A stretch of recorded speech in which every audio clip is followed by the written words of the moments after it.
കോഴിക്കോട് പുതിയ ബസ് സ്റ്റാൻഡിന് സമീപം ടയർ റിസോളിംഗ് കടയിൽ തീപിടിച്ചു. ബീച്ച് മീഞ്ചന്ത ഫയർ സ്റ്റേഷനിൽ നിന്ന് യൂണിറ്റുകളെത്തി തീ അണയ്ക്കാൻ ശ്രമം തുടരുകയാണ്. സമീർ സി മുഹമ്മദ് കോഴിക്കോട് നിന്ന് വിവരങ്ങൾ നൽകും. സമീർ, എത്രത്തോളം വലിയൊരു തീപിടുത്തമാണ്? ഇപ്പോൾ തീ അണയ്ക്കാനുള്ള ശ്രമങ്ങൾ എങ്ങനെ പുരോഗമിക്കുന്നു? വലിയ രീതിയിലുള്ള ഒരു തീപിടുത്തമാണ് ഉണ്ടായിരിക്കുന്നത്. ടയർ റീസോളിംഗ് കടയ്ക്കാണ് തീ പിടിച്ചിരിക്കുന്നത്. ഇതിനോട് തൊട്ടടുത്ത് തന്നെ ഒരു ടാപ്പിംഗ് കടയുമുണ്ട്. തൊട്ട് പിറകിലായിക്കൊണ്ട് ഒരു കള്ള് ഷാപ്പുമുണ്ട്. ഇപ്പോൾ ഈ മൂന്ന് കടകളും വലിയ രീതിയിലുള്ള ഒരു തീപിടുത്തത്തിനാണ് ഇരയായിരിക്കുന്നത്. ഇതിന്റെ ഭാഗമായിക്കൊണ്ട് തീ അണയ്ക്കാനുള്ള ശ്രമങ്ങൾ പുരോഗമിക്കുകയാണ്.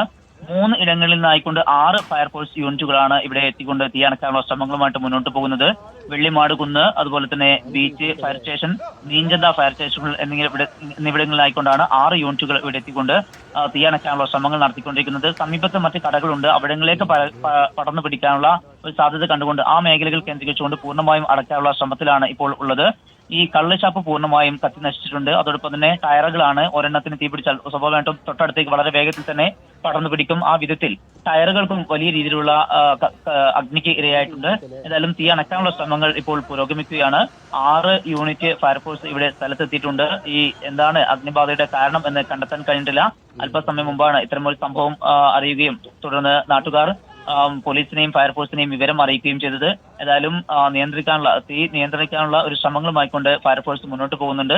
ഈ സമീപവാസികളെ ഒഴിപ്പിക്കുകയോ മറ്റു തരത്തിലുള്ള നടപടിയിലേക്കോ നിലവിൽ പോകേണ്ടതില്ല എന്നാണ് ഫയർഫോഴ്സ് അംഗങ്ങൾ അറിയിക്കുന്നത്.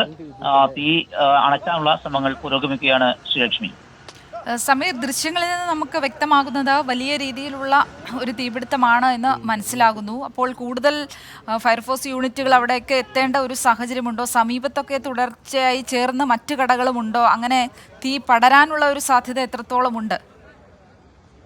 തീ പടർന്നു പിടിക്കാനുള്ള സാധ്യത ഉണ്ട്. ആ ഒരു പശ്ചാത്തലത്തിലാണ് അധിക യൂണിറ്റുകൾ അവിടേക്ക് എത്തിയത്. നേരത്തെ 2 യൂണിറ്റുകളുമായാണ് തീ അണയ്ക്കാനുള്ള ശ്രമങ്ങൾ ആരംഭിച്ചത്. പക്ഷേ പിന്നീട് അത് തീ നിയന്ത്രിക്കാൻ കഴിയില്ല എന്നുള്ള ഒരു ബോധ്യത്തിന്റെ അടിസ്ഥാനത്തിലാണ് അധികം ഫയർ യൂണിറ്റുകൾ വേണം എന്ന് ഉദ്യോഗസ്ഥർ അറിയിക്കുകയും അതിന്റെ പശ്ചാത്തലത്തിലാണ് 3 ഇടങ്ങളിൽ നിന്നായിക്കൊണ്ട് 6 യൂണിറ്റുകൾ എത്തുകയും ചെയ്തത്.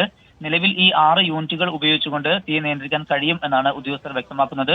സമീപത്തേക്ക് പകരാതിരിക്കാനുള്ള, പടർന്നു പിടിക്കാതിരിക്കാനുള്ള എല്ലാ നടപടികളും പൂർത്തിയാക്കിയിട്ടുണ്ട് എന്നും ആ ഒരു സാഹചര്യത്തിൽ വലിയൊരു ആശങ്കയുടെ സാഹചര്യം ഇല്ല എന്നുമാണ് ഉദ്യോഗസ്ഥർ അറിയിക്കുന്നത്.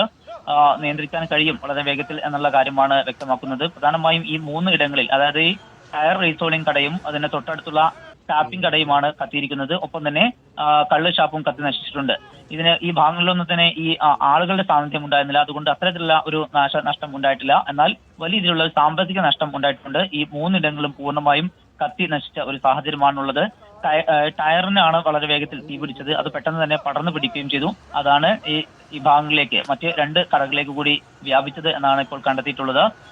ഈ തീപിടുത്തത്തിന്റെ കാരണം എന്താണ് എന്ന് കണ്ടെത്തേണ്ടതുണ്ട്. അത്തരം കാര്യങ്ങളിലൊക്കെ തന്നെ വിശദമായിട്ടുള്ള പരിശോധന പിന്നീടാണ് ഉണ്ടാവുക. ഏതായാലും തീ അണയ്ക്കാനുള്ള ശ്രമങ്ങൾ പുരോഗമിക്കുകയാണ്. 6 ഫയർഫോഴ്സ് യൂണിറ്റുകളാണ് സ്ഥലത്തെത്തിക്കൊണ്ട് തീ അണയ്ക്കാനുള്ള ശ്രമങ്ങളുമായിട്ട് മുന്നോട്ട് പോകുന്നത്.